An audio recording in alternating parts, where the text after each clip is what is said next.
Welcome to The Source, where we combine the headlines with in-depth conversations with the newsmakers themselves. I'm Pinky Webb. Today on the program, President Rodrigo Duterte calls out Vice President Leni Robredo over her criticisms in the government's COVID-19 response, but the Vice President says we can do more. Also, Dito Telecommunity addresses national security concerns as it moves forward with its deals with the military. And how does Dito Telecommunity plan to change the telco landscape next year? We get to know more about the country's third telco player. Dito's Chief Administrative Officer, Attorney Adel Tamano, joins us live.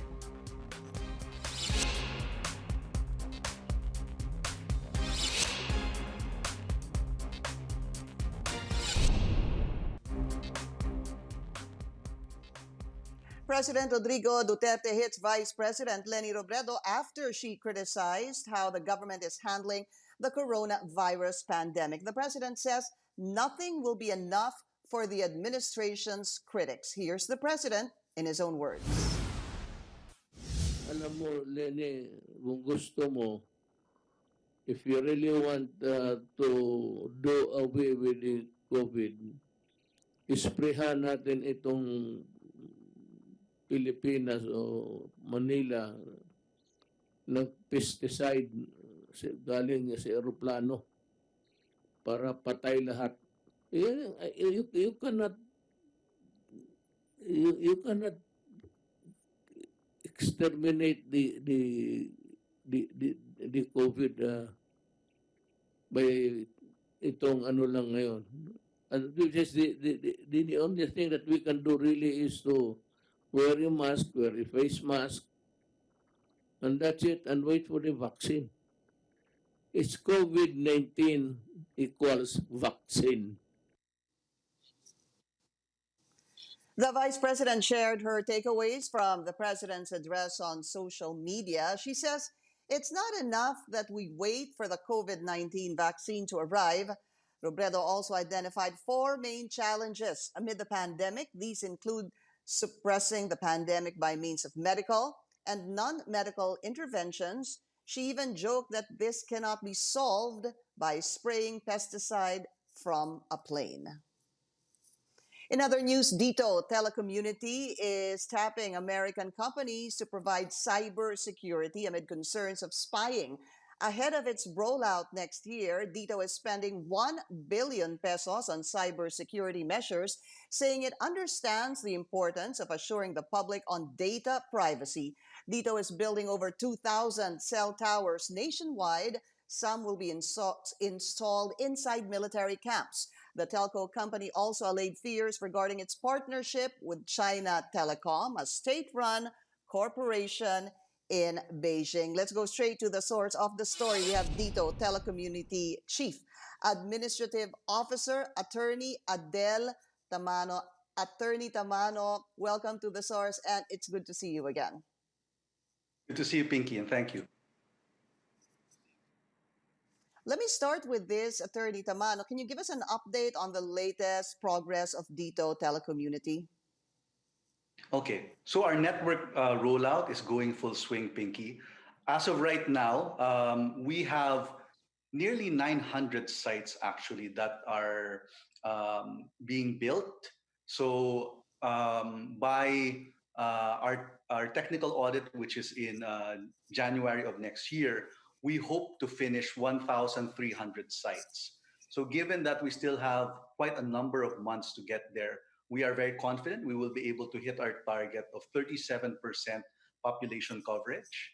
But that's just for the technical audit. We have common tower partners who are also building towers as we speak, and we haven't counted that in the nearly 900 sites that are being completed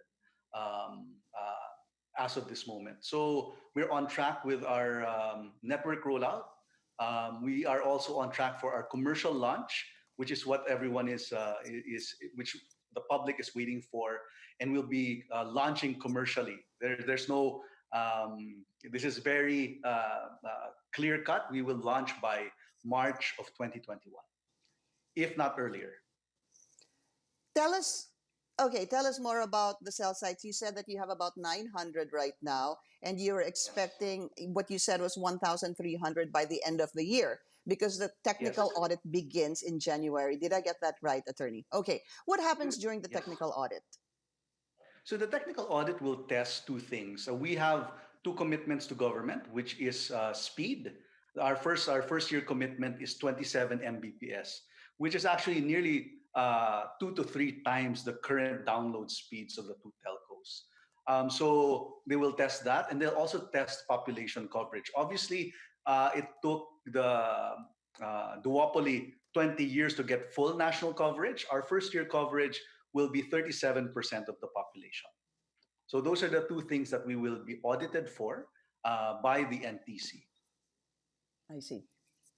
Can you explain to us this, attorney? How can you be able to do twice? You said 27 Mbps. That's twice what Yes. Globe and Smart are actually offering. How are you able to do this as a newcomer in the industry? Well, one of the things that we have, which is a strong advantage to the duopoly, is that we don't have legacy systems. So everything is brand new. Everything is the latest technology, and that's why we are confident that we will be able to hit that 27 Mbps. Now that seems quite high, but if you start looking at the other countries, um, um, even within the region. Take a look at Singapore, for example, one of the fastest mobile download speeds. Those are the things that we are aspiring to. It's not easy for sure, Pinky. I want it to be very clear. Our standard is quite high to reach 27 Mbps, but we're very confident using the latest Mhm. technology and having no legacy systems, we will be able to reach that commitment to government. And just take note, the year after that, But let we me are our aim is 55 Mbps.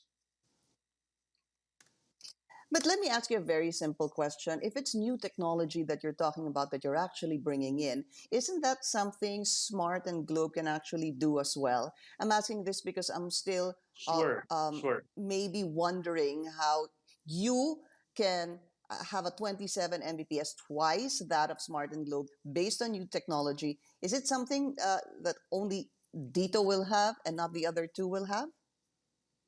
Well, first of all, just focusing on the 27 Mbps. Again, one of the things we have is we don't have legacy technology, which slows down the two others. No, and let's take a look at the reason why the president actually pushed for a third player to come in, and that why the NTC and DICT worked on the new major player NMP project.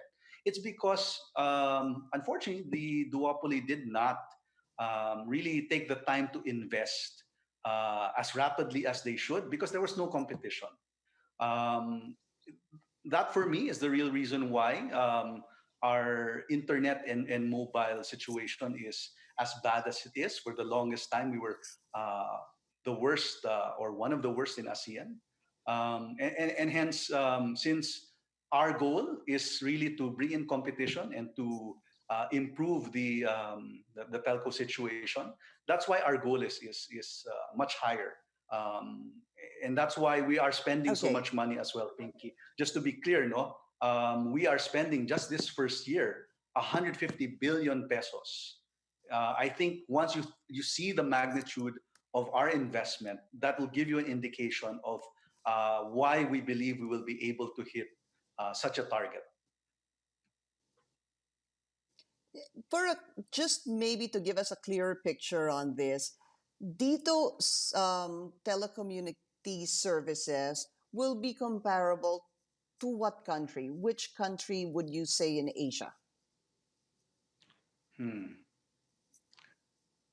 Honestly, I haven't really thought of that question because our focus has been so much on how to improve um, the telco situation in the country because we want to address not just the speed, which is really quite bad, no. But if you want a categorical answer, there are two countries in Southeast Asia that are the fastest in terms of mobile. That is South Korea and Singapore, and that would be our aspiration by our second and third years. Okay, to be clear, on the second and third year. All right. So Yeah, so you're I talking want to be about clear on that, Pinky. 150 Sorry to jump billion. in, because it is in the second and third year that we will be shifting to 5G technology. And once we have 5G technology, I these things that we're talking about, 27 Mbps, 55 Mbps, these are going to just seem like such slow numbers once we bring that technology to the country. So 5G will happen in 2022 or 2023. Either of those years is the target of Dito Telecommunity. Yes. To maybe give it some more clarity, Okay. the network that we are setting up is actually a 4G network initially. Why? Because right now, almost all the phones in the market are not 5G compatible, but our network is changeable, or it is compatible with 5G, meaning once the I market, and we see. will be part of that now, once we start bringing 5G phones, and when 5G becomes more mature, then it's a simple thing for us really just to change our equipment into the 5G equipment. And Mhm. in terms of, just allow me to add this, Pinky. In terms of frequency, actually, the frequencies that were given, that were allotted to Dito by the NTC, a big portion of it is actually 5G frequency. So we are actually leapfrogging the other technologies, even in terms of the equipment that we're putting and the frequencies that we are going to be using. But surely, to simplify that, whatever equipment you're putting in right now will be 4G and 5G compatible. That's what you're saying, Attorney Tamano. Or do you need Yes, to upgrade it's a little again bit eventually to technical. make it 5G compatible?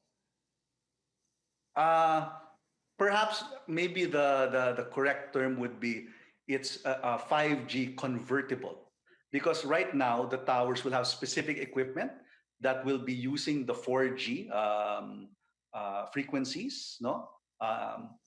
But once the 5G market and the 5G technology matures, then it's easy for us to shift the equipment into 5G equipment.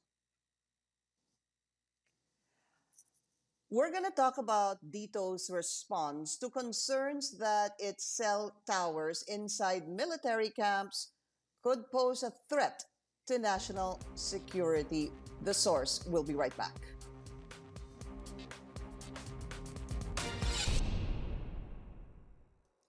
You're watching The Source on CNN Philippines. I'm Pinky Webb. Our guest today, Dito Chief Administrative Officer, Attorney Adel Tamano. We were talking about speed a while ago, Attorney Tamano. Let's talk about coverage, because the problem isn't just speed. It's also those who have no internet access becoming very problematic about this. Is Dito targeting areas that have no internet at the moment?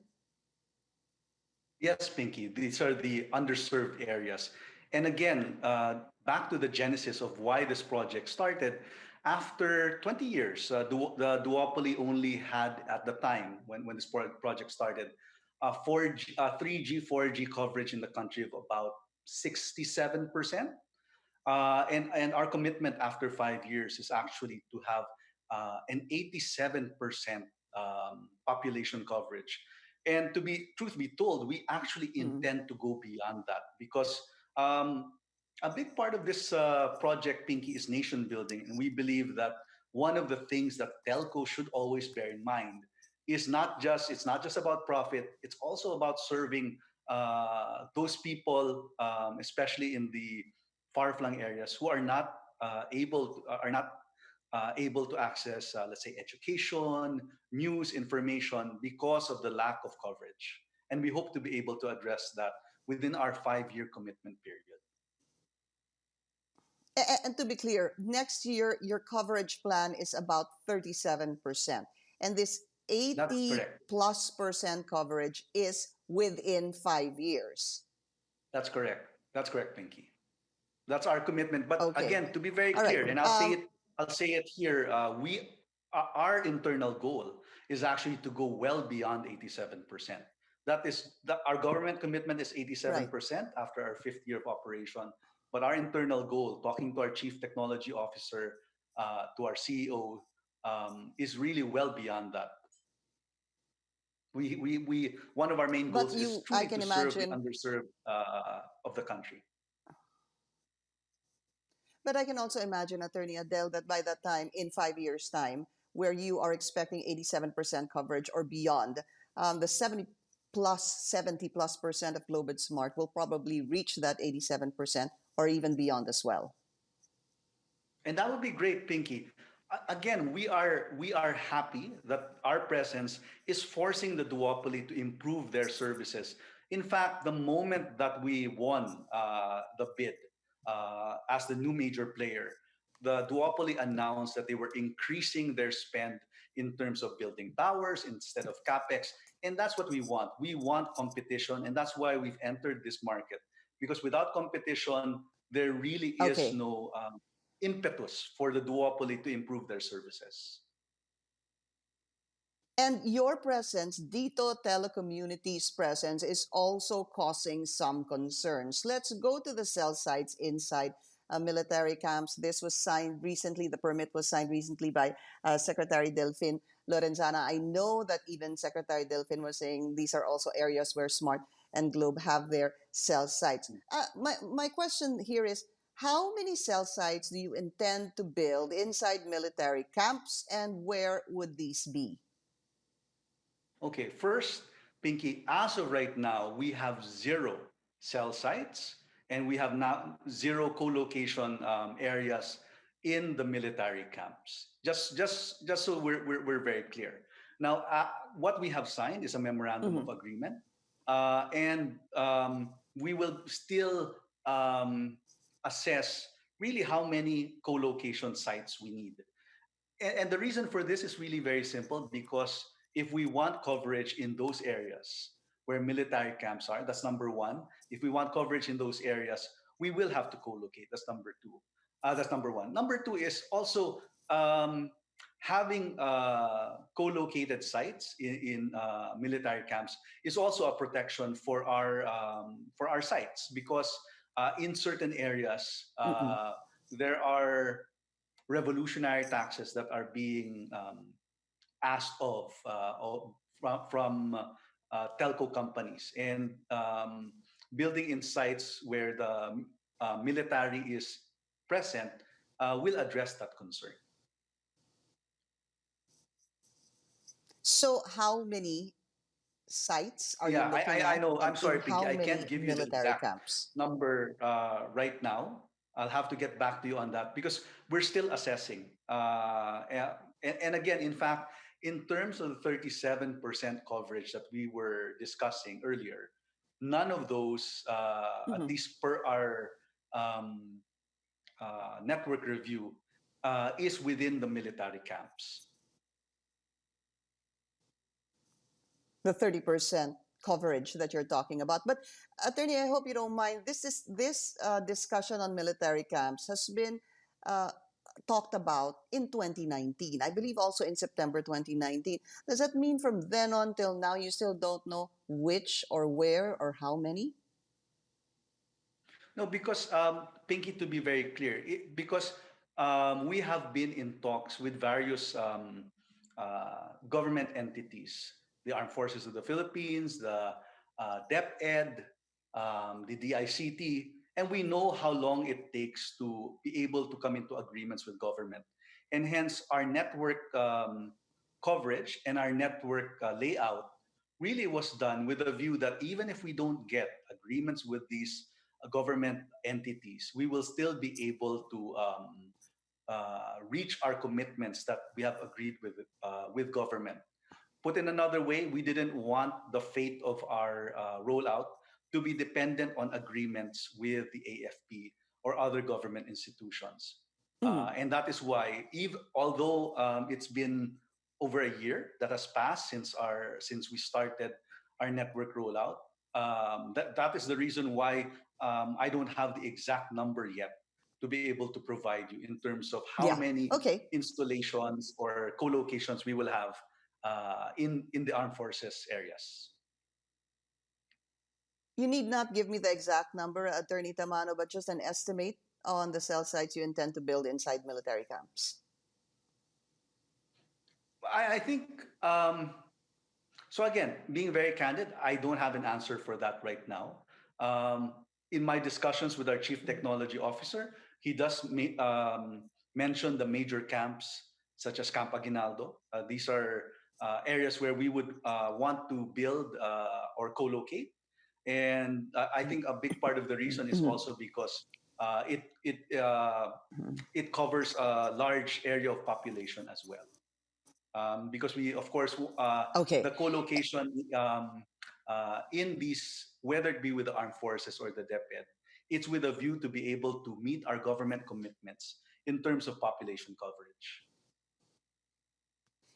And of course, I want to get your reaction on concerns of Dito building inside military camps. Former or retired, rather, Senior Associate Justice Antonio Carpio was saying this is actually a dumb move to allow these towers inside military camps. He says the equipment is from China, the chips are from China, the software and spyware is coming from China. And he says this, Attorney Tamano, it's like allowing a listening device inside your conference room to be used by our commanders.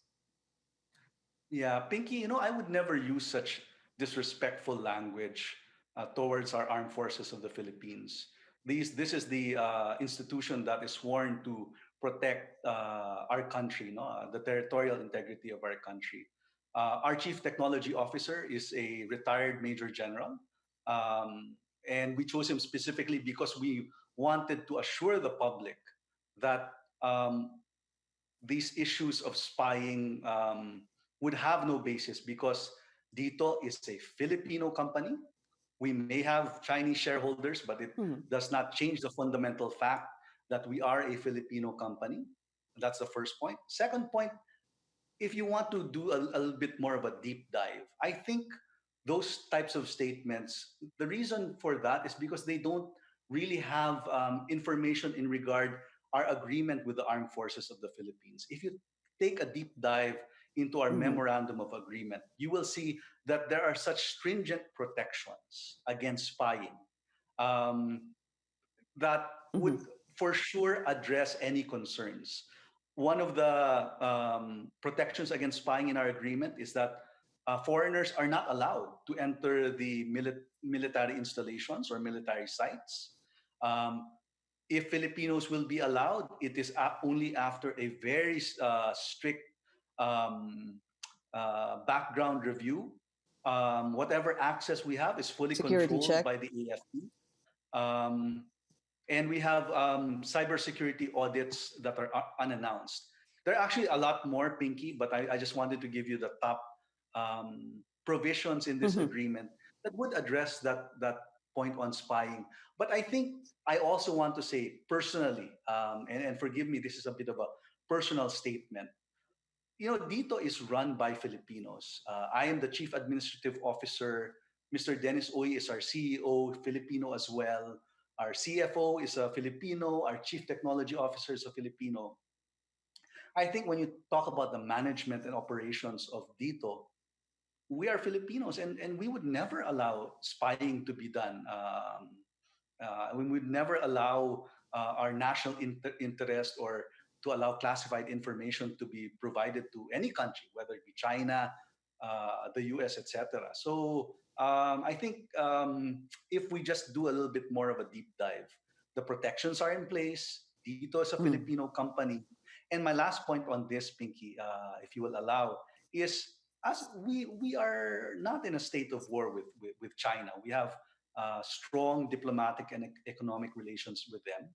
So I think instead of perhaps casting aspersions towards this project, maybe we should, in a way, also view this project with optimism because I think it's a great thing that we are investing 257 billion pesos into the country. We are hiring 45 people every month, especially in this COVID situation. I think this is a bright spot in our All economy, and right. instead of kind of telling us, "Oh, you're going to be spying on us," maybe see the positives. Attorney Adel Tamano, we need to take a very short break. We'll be right back.